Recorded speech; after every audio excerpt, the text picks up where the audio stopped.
shadow knows.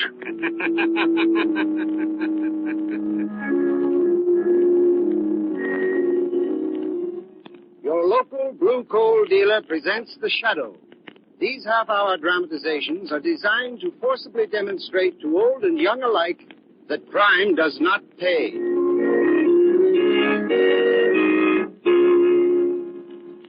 Before The Shadow's adventure begins, here's news that no homeowner can afford to miss. When you order fuel, remember that there's a tremendous difference between various kinds of anthracite. And remember that there's only one trademarked anthracite, blue coal. Blue coal is a superior quality fuel, a guaranteed product of the world's largest hard coal producer. So when you call and ask for blue coal by name, you're assuring yourself of better heat at less cost. Why not order your supply from your nearest blue coal dealer tomorrow?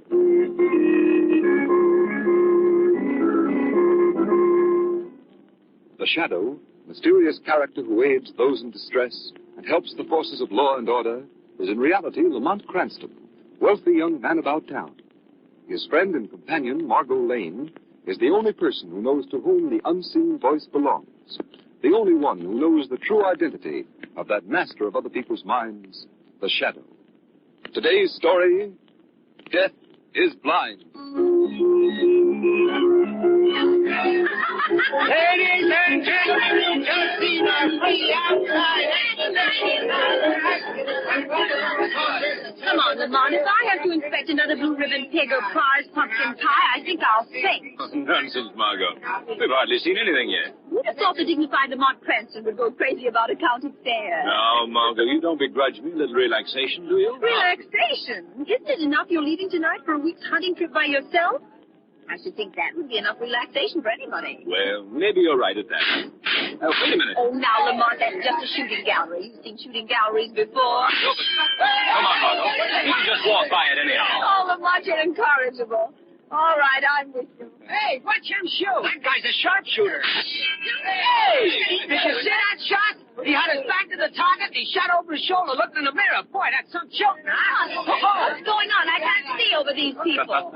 You need to get into today, Margot. Now, come on. Let's try to get closer. Heavens, what a crowd. Squeeze in here now. Yeah, that's right. Now, can you see? Yes, perfectly. It must be the boy standing by the counter there who's been doing this miraculous shooting. Look, he's going to shoot again.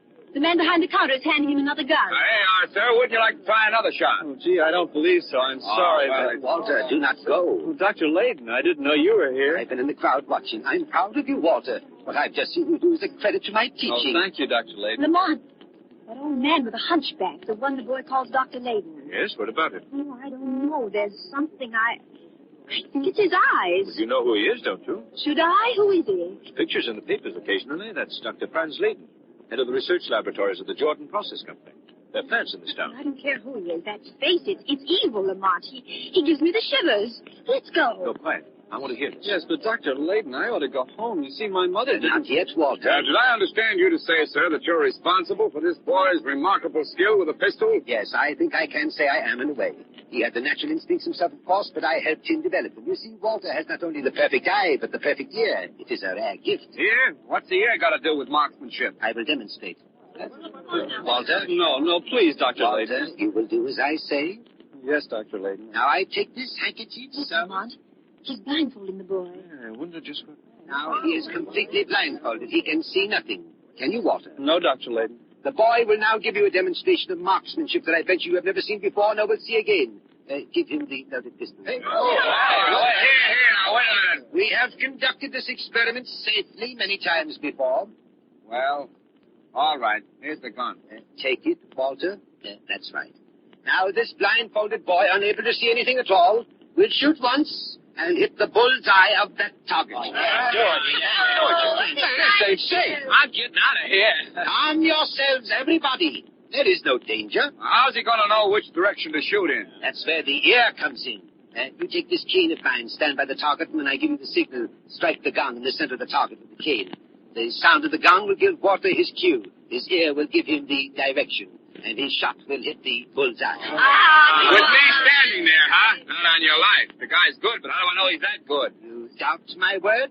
Well, mister, I don't say I doubt it, but if he's going to play William Tell, he can do it with somebody else. You are cowards. All cowards. I will strike the gun. I said. Are you ready, Walter? Yes, I'm ready. Good. I will strike the gun. Bullseye blindfolded! Impossible. I was shot. You see, what did I tell you? He struck the bullseye blindfolded. Now, do you doubt my word? Come on, Margot. Let's go. Yes, it's about time. Margot, you realize how powerless the shadow would be against a boy like that? Yes, I know, and just as the boy was about to shoot, did you see that old man? He was trembling, and his face was white as a mask. Yes, I noticed that. Definitely not nice. I wonder what it means. I don't know. This way, Margot. Here's the car. Oh, now you're the one who's in a hurry. You've got plenty of time to get back to town and pack. The train doesn't leave till 9:30. I know. I may have something else I want to do first. Something else? What? If I knew definitely, I'd tell you, Margot. Offhand, it looks as if the shadow... The shadow? Now, Lamont, when you agreed to take this hunting trip, it was to be an absolute rest. And you promised me you'd forget all about the shadow for a week at least. I know. That's just what I intend to do. But before I go... Yes? Well, before I go, I think the shadow is going to imitate our young friend Walter back there and take a shot in the dark.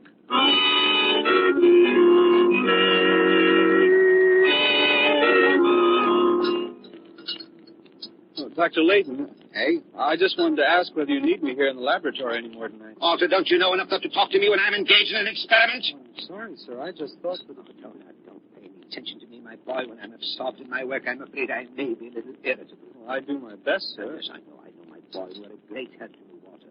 I picked you especially from over 1,000 applicants to train in research work. I'm sorry, sir, if I interrupted your experiment. That's all right, my boy. The experiment is worthless anyhow. You run along home and don't think too harshly of me for my little outbreaks. Oh, I won't, sir. You know I won't. You've been wonderful to me, giving me this opportunity to study under your direction. Gee, I only hope that Don't worry, my boy. As I just said, you're invaluable to me. And I think in the future, you're going to be more so. I appreciate that, sir. Oh, good night, Dr. Layton. Good night, my boy. You know I'd do anything in the world for you and the Jordan Company. For me and the Jordan Company. The Jordan Company! Bah! A group of hot-blooded capitalists living off someone else's brains. If it hadn't been for me, there would have been no Jordan process. I made the Jordan Company, and they take it away from me because they have money and I have none. They have the fine homes and the expensive cars, while I'm left to rot in this laboratory where nobody ever comes. Nobody even knows I'm here. But soon my revenge will come, and no one will suspect. And what is it? Who laughs? Don't you know me, Dr. Layton? Know you? How should I know you? Who are you? Many people would like to know, Doctor. But for want of a better name, they call me the Shadow. Shadow? What is this childish hocus-pocus? Others have called it childish hocus-pocus in the past, Doctor. They have lived to regret it. Are you trying to threaten me? No, Doctor. Not threaten. Warn is the better word. You're trying to warn me? Warn me against what? I believe you know as well as I do. Oh, you know nothing. You can't. Don't try to bluff me. I don't know what you're talking about. Perhaps not, Doctor. But don't forget, I shall be watching you. Oh, man! I shall be watching you. They're after me. Everybody's after me. They're spying on me. Oh, I must hurry, or it will be too late. Who's there? It's me, Dr. Layton. I was just passing the door on my way out, and I thought I heard you say something. Were you calling me? Oh, yes, Walter. Oh, I'm glad you're still here. I'm afraid you won't be able to go home right away after all. Yes, there's a particular experiment I want to make. I was going to put it off for a few days, but I think I'd better do it tonight before I forget. Wouldn't you to forget? Would it, Walter? No, sir. That's right. You're a good boy, Walter. A very good boy. Now, let me see. A little of this powder in the retort. Then a pinch of like the Bunsen burner, Walter. Yes, sir. There. We're almost ready. We fill the retort with this liquid. Now we put it over the flame. You watch this, Walter. When it boils, let me know. I will prepare the other ingredient. Is there anything else I can do to help, Dr. Layton? No, thank you, my boy. Just watch that liquid. I want to know as soon as it boils. Can't afford to let any of it boil away, you know. Yes, sir. I'm watching. It's boiling now, sir. Good. Now, the success of this experiment depends on you. What do you want me to do? I have here a certain powder. I want you to take this powder, and when I give you the word, drop it into that boiling liquid. Oh, I see, sir. Wait, now that is not all. You drop the powder in. I want you to observe closely what changes occur in the liquid. Well, that doesn't sound very difficult. It is more difficult than you think because of my calculations are correct. Those changes will be very minute, hardly visible to the naked eye. My eyes are bad. That's why I want you to watch. Well, I'll watch very carefully, sir. My eyesight's very good. Almost as good as your hearing, eh? Now, when I give you the word, drop the powder. And don't take your eyes off that liquid. Are you ready? Yes, sir, I'm ready. Go ahead, then. What are you waiting for? Eyes!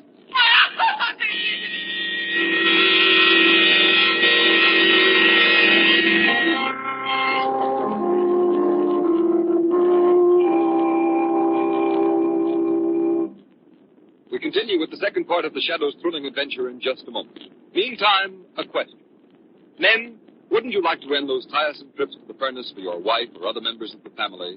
Wouldn't you like to know that when you fix the furnace and leave the house in the morning, the fire would burn steadily throughout the day and give more even, more dependable, and more useful heat? If you want that kind of time and trouble-saving performance from your fuel, then insist on blue coal when you order anthracite. Blue coal is different from any other anthracite. It's a medium, free-burning hard coal. That means it will burn steadily and more evenly, right down to a fine, powdery ash. With blue coal, there's far greater all-around economy. There's less heat lost up the chimney, far less wasted unburned coal in your ash pit. And, too, you'll find that blue coal requires less furnace attention. It's carefully sized, so that it banks better, burns better, and can be handled far more easily. Furnaces in this part of the country were especially designed to burn anthracite. So if you want America's finest anthracite, order blue coal. Then you'll be sure to get better heat at less cost. Call your blue coal dealer tomorrow. You'll find his name listed in the Where to Buy It section of your classified telephone directory under the words blue coal. Play safe. Don't take chances with ordinary anthracites. Save money with blue coal, the only trademarked anthracite. It's the solid fuel for solid comfort. Order your supply tomorrow.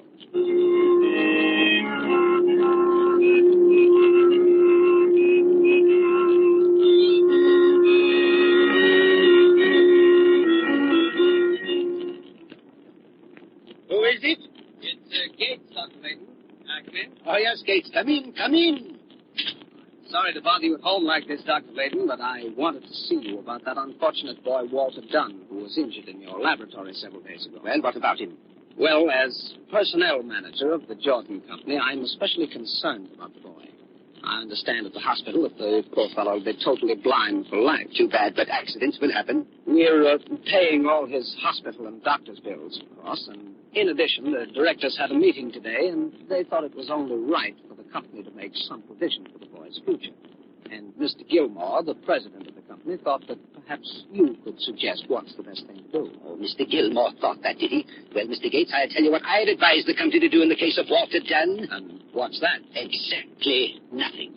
But, Dr. Layton, surely you Suppose I were to tell you that Walter Dunn was a worthless, no-good scoundrel, that I caught him making tracings of various things I was working on here in the laboratory with the intention of selling them to our competitors. Well, you can't be serious. I never was more serious in my life. The boy spied on me. He spied on me, I tell you. Luckily, I discovered him before he could do any great damage. Well, of course, what you told me alters the situation considerably, Dr. Layton. Yes, I thought it might. Well, I hardly think it will be necessary for the company to take any further responsibility for Walter Dunn. I'm sorry to have to bring this up when the boy is in such trouble. But after all, my first loyalty is to the Jordan Company. Eh, Gates? The officers are such a splendid group of men.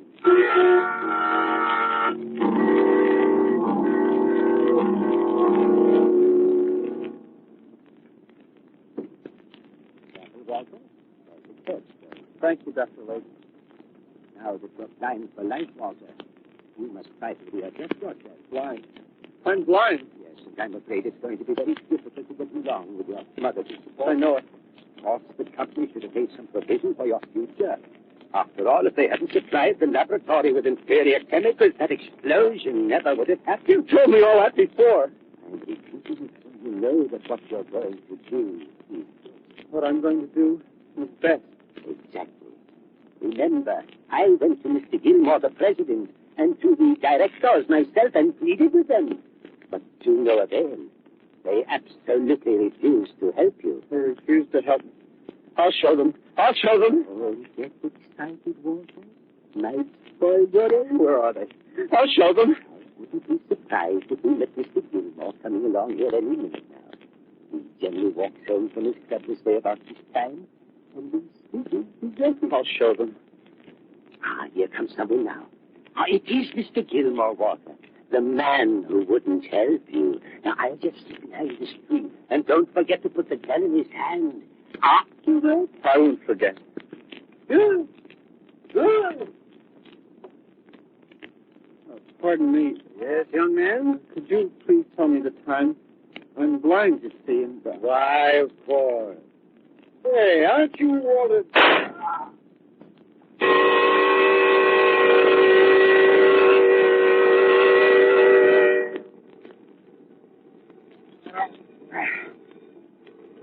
I wonder where it is. Hello. What's the idea of waking me up at this? What's that? Gilmore committed suicide. Good Lord. Special directors meeting tonight at the Jordan Company? Yes, I'll get dressed and come right down.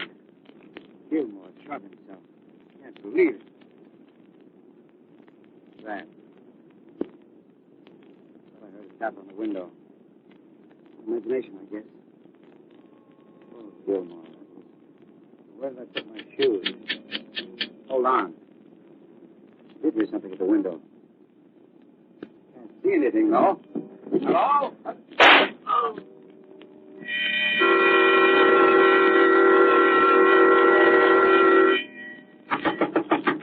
I'm coming. Don't be so impatient. Well, what do you... Walter done? Well, what...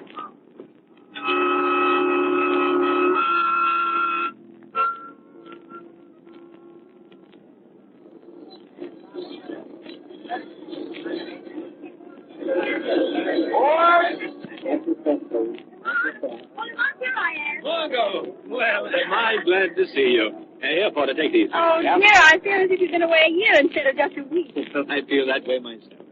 Well, anything out of the ordinary been Well, happening? nothing much except a rather strange epidemic of suicide. Seems as if the directors of the company all got tired of life at the same time. Epidemic of suicide. It's not by any chance the Jordan process. Why, yes. How did you know it was the Jordan company? Wait a minute. Jordan, what do I associate that name with? A county fair, an old hunchback with a face you didn't like, the boy sharpshooter. Of course. Why am I so stupid? But tell me, what do you know about these suicides, Margot? Was there any significant fact connected with all of them? I don't think so. Oh, wait a minute. I did notice something that was true. Each suicide shot himself through the mouth. Margot, a week ago, the shadow warned a certain man on the telephone. I see now that one warning was not enough. Your suicides were not suicides. What do you mean, Lamar? I mean this, Margot. When a man is going to shoot himself, he doesn't do it through the mouth. There's something about looking into the black muzzle of a gun that seems to deter even an unbalanced mind. One of these men might have done it that way, certainly not all. No, Margot, they didn't commit suicide. They were murdered.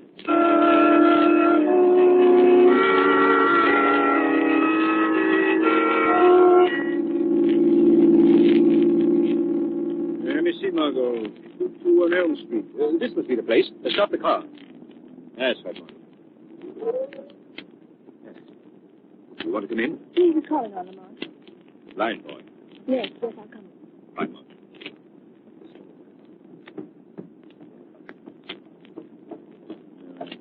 guess this thing's the bell. What do you want? Does Walter Dunn live here? Well, I'm his mother, but he ain't here. You don't know where I could find him. No, I don't. He's probably off somewhere with that Layton man. Do you mean Dr. Layton? That's the one. Ever since he got hurt, well, Walter's always with him. It seems like he... Who are you, from the company? No, I'm a newspaper man from the city. Well, I can't tell you anything. Come on, Margot.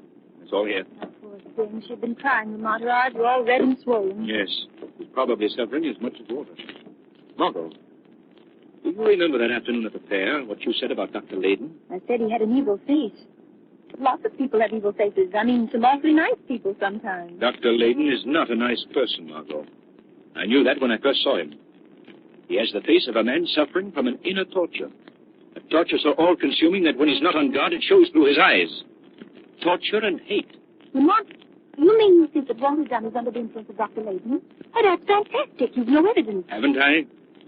Don't forget, Margot, these murdered men were all shot in the mouth. Well? If you were blind and had to rely on sound to guide you to the target, and a man spoke to you, you would shoot him in the mouth. What are you going to do? I'm going to pay a little call on the eminent Dr. Layton as the shadow. But, Mark, you can't call on Dr. Layton. If Walter is with him, your invisibility won't help you. Or the minute you speak, Walter can kill you as he's killed the others. I fully realize that possibility, Margot. The shadow must take that chance.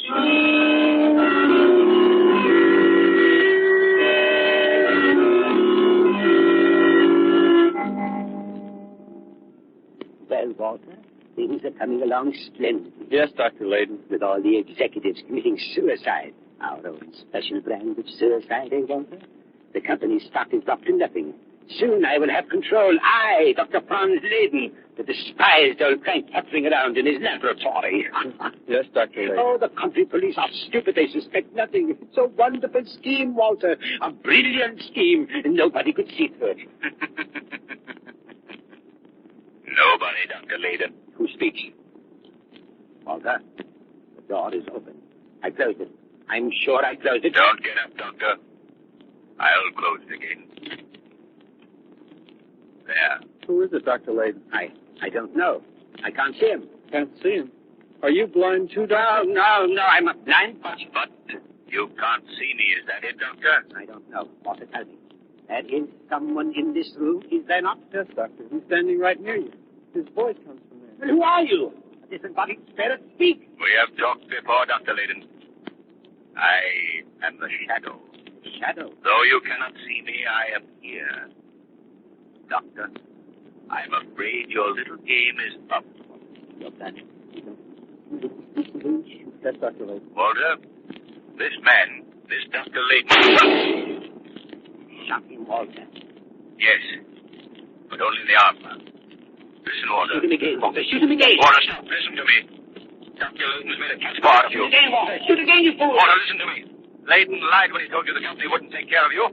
They planned to provide for you and your mother for life. No, I don't believe it. Wait, don't shoot. I'm telling you the truth. Dr. Layton has tricked you from the beginning.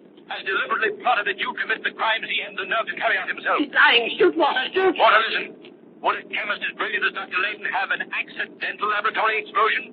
Shoot, Walter, you fool. Walter, you've got to believe me. He deliberately blinded you. You deliberately blinded me. No, Walter. My word of honor. Walter. No. I'm so foolish. I believed him and trusted him. I shot you. I'm not badly hurt, Walter. You better put that gun down now. What are you going to do? I'm afraid I'll have to send for the police. Oh, the police? No, I know the best way.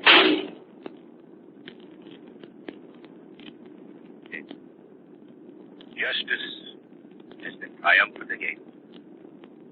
It's horrible that a fine young boy like Walter Dunn should have to come under the influence of a man like me.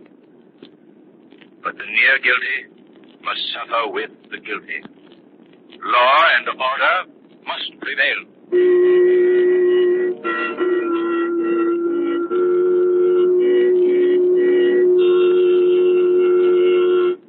In just a moment, you will hear a preview of next week's exciting Shadow Adventure.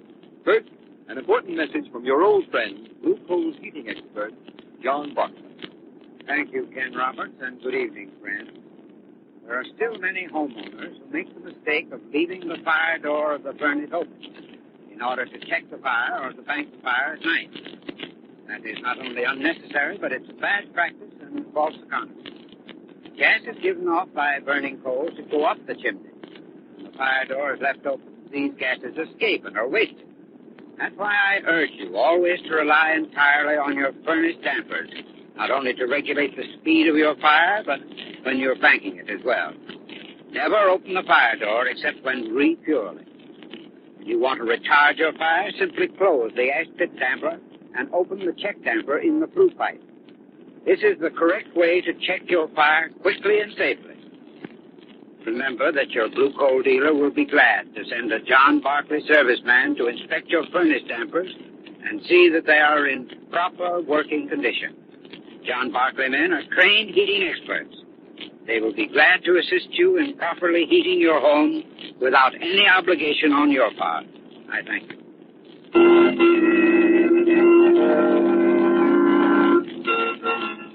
Next week's Shadow Story is one of the most unusual Blue Coal has ever presented. We now give you a scene from this startling dramatization. Dr. Mahler, the moth. Look, Mrs. Coleman's not dead. Not dead. Margot's right, miss. She's nothing. Listen to her. Look at her. Her skin was yellow, and now look. The color's coming back into it. Her eyes, they're opening. She seems to be growing younger. Younger. Dr. Mahler. I feel better. Dr. Mahler. Dr. Mahler. Dr. Mahler, look at her. She's sitting up in bed. She's alive, healthy. Moth, it is a miracle. Dr. Mahler, I feel as if I am. I'm younger. Look at my arms. They're warm and alive. My cheeks are round and full, like they were years ago. Oh, you made me young, Dr. Mahler. Young.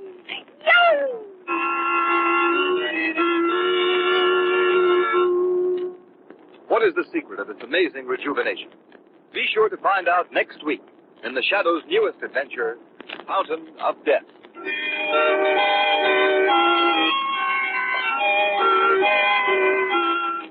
Today's program has been a dramatized version of one of the many copyrighted stories which appear on the Shadow magazine, now on sale at your local newsstand.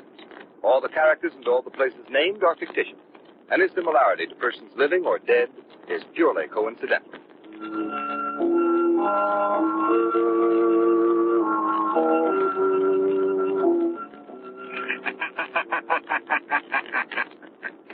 The weed of crime bears bitter fruit. Crime does not pay. The Shadow knows. Next week, same time, same station, Blue Coal, America's finest anthracite, will again present The Shadow. Be sure to listen, and be sure to burn Blue Coal, the solid fuel for solid comfort.